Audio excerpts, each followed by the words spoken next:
Hello everyone. तो लो जी आ गया खेसारी लाल यादव जी और अनीशा पांडे का एक बहुत ही बेहतरीन होली वीडियो सॉन्ग, जो कि फुल वीडियो सॉन्ग में रिलीज हो चुका है। और इसे लिखे हैं यादव लालू जी और इसमें म्यूजिक दिया है श्याम सुंदर जी। और इसे गाए हैं खेसारी लाल यादव जी और नेहा राज जी, जो कि आपको स्क्रीन कवर दिखाई दे रहा है। जिस सॉन्ग का टाइटल रखा गया है ए ड्राइवर जीजा, जो कि फुल वीडियो सॉन्ग में रिलीज हो चुका है। और वीडियो में है खेसारी लाल यादव जी और अनीशा पांडे जी, फिट में है अनीशा पांडे जी। और होली 2023 का है और फुल वीडियो सॉन्ग रिलीज भी हो चुका है।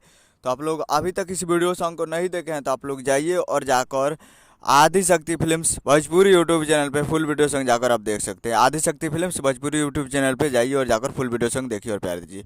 उम्मीद कर रहा हूँ कि वीडियो अच्छा लगा होगा, तो हमारे चैनल को सब्सक्राइब करके बेल आइकन प्रेस कर दीजिए, ताकि ऐसे ही खेसारी लाल यादव जी का लेटेस्ट न्यूज़ लाते रहें। नए हैं तो चैनल को सब्सक्राइब कीजिए और बेल आइकन प्रेस कीजिए और शेयर भी कीजिए। और वीडियो अच्छा लगा हो तो वीडियो को एक लाइक कीजिए। तो मिलते हैं अगले वीडियो में, तब तक के लिए जय हिंद, जय भोजपुरी।